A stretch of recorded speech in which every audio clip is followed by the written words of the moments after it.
talking to you on gifts. Gifts. Now, what is gift?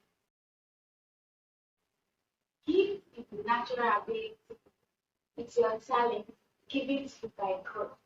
Gift can also be what you enjoy doing, what your passion can also be gift. Now, when a child is born into this world, the gift has been ordained by God into the child. A potential has been given to that child. It's just that when the child grew up, the child might not be able to discover his or her gift, or the child might discover her gift. Now, my question is, have you discovered your gifts? If you have discovered your gifts, high five, thumbs up for you, for those that have discovered theirs, and for those that have not discovered their own gifts. There are various ways you can discover your gifts. First, number one, you have to ask God. You ask God for help to help you discover your gifts. God said in His word that right from when you were born, He has known you. He knows you. He knows you before you were formed in your mother's womb. He knows what you are good at. He knows what you will be good at. He knows what you are capable of doing. So He has put that gift, He has instilled that potential in you. So He knows what you are good at. So you ask God for help. He's the owner of all gifts. He knows everything about you. So you ask God for help, and He will surely help you to discover your gift. Number two, what are your passions? What do you derive joy in doing? What are your strengths? What's your joy? What do you like doing? What do you enjoy doing? You might like writing. Definitely, you may be a writer or you may be an author. You might like singing. So that makes you a singer or a musician. You might like playing games, playing football, doing a lot of things, lot of activities that are outdoor. That makes you, you might be a footballer or you may like something that is related to games. And you might like designing, you might like painting, drawing, and so other things. So, you might be a graphic designer, you may be a painter, you may be an artist, and so on.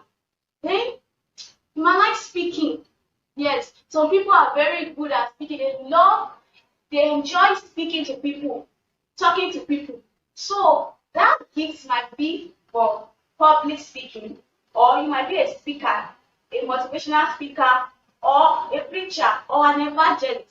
Those things are your gifts. What do you like doing? So, when you notice that you love doing something, or you enjoy doing something, that might be your gift. That might be what you love doing. That might be what you enjoy doing.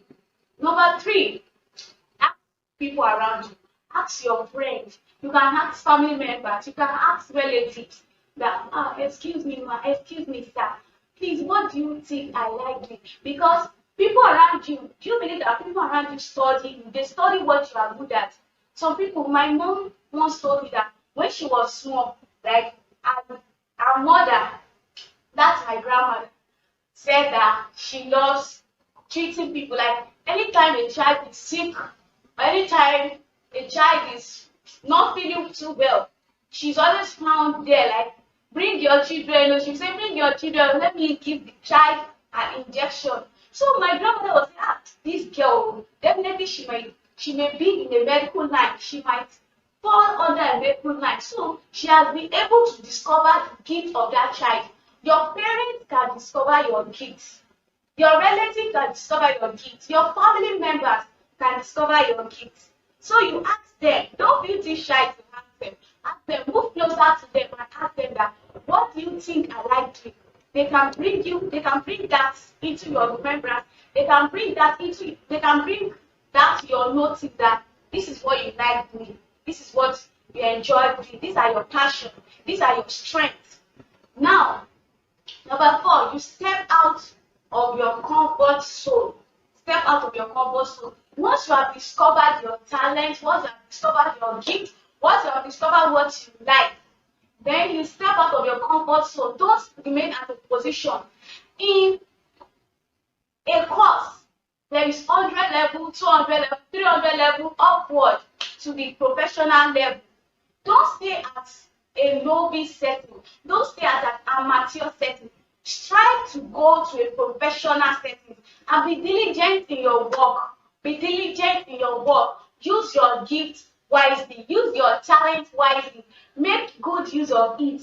Don't use it negatively. Some people are like, when they notice that they can speak, you notice that you are good at speaking. Don't use that speaking for gossiping. Don't use it for gossiping. Use it in the society. Use it as a public speaking. Use it for motivation. Use it in the church. You can be a preacher. You can be an evangelist. Use that gift for God. We must note that our gift is gotten from God, is directly from God. God gave us these gifts. So our gift is not our own, it's not us, it's not our will. It's just God that gives it to us. So don't feel arrogant. Don't feel arrogant about your gift. Because you notice that you are good at singing, you are very good at singing. Don't be proud. Don't be proud. The Bible says God receives the proud and give grace to the humble. Don't be proud. And note that every good gift and every perfect gift is gotten from God. My fellow sisters and brothers, know that you have a gift in you. It's just that you have not been able to discover such gifts. And the gift you have is a perfect gift given to you by God. Jesus Christ gave a parable about a master in the Bible, which had three servants. The first servant, he gave him 5 talents. The second servant, he gave him 2 talents. While the last servant, he gave him 1 talent. Before the servants could give them a talent, he knew what they are capable of doing. He knew how they are going to make good use, how they are going to make use of their talent. The first servant developed his talent. He he was productive with his talent. The second one too, likewise the second one was also productive. But the last servant went to bury his talent. Why? Because he was envious. He was envious of his other servant. The other servant, he was envious of them. He was wondering why his master would give them 2 and 5, and they gave him 1. So he was envious. He was wondering. But the master already knew what is capable of. He knew that if he gave him 1, that if he would make good use of that 1, is he going to gain more? He knew what he's capable of doing. So this place is telling us that God has given us talent. He has given us gifts according to what we are good at. He knows that you are good at singing, then he give you singing gifts, the gift of singing. He knows you are good at writing, then he give you the gift of writing. So, as I was saying, don't be envious. Don't envy another person's talent because you think singing is boring, because people are singing and they are making money, and because you are writing. Does it mean that when you are writing, people will not be blessed? You will not make impact in generation. Oh, because somebody is singing does not mean that you too can sing. If you know you can write, keep on developing that writing talent. If you know you can design, keep on developing it. Don't stay at a particular position.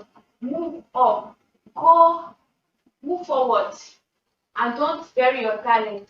Never bury your talent, just as that third servant buried it. Don't bury your talent at all. Develop your talent. You can see that at the later end, when the master came back to ask of what he had given his servant, and he noticed that the last one buried his talent, he had to throw him inside darkness, like he gave him punishment. So that's how he's going to be. He's going to look like at the last day when God is asking you, how do you use your talent? How do you use your gifts? Do you use your gift wisely? Do you bury your gifts? If you bury your gifts, if you bury your potential, if you not develop it, if you not do those things, God will be very, very angry with you. Glory that you receive from this gift, every glory you receive from this talent. Maybe you are called to sing, you are called to design, you are called to paint. Make sure all glory returns back to God, because because He's the owner of that gift. So you return such glory back to God. Thank you, my viewers. Thank you for listening and for following me. And please, please, please don't forget to subscribe, don't forget to like, don't forget to comment, and see your wonderful friends.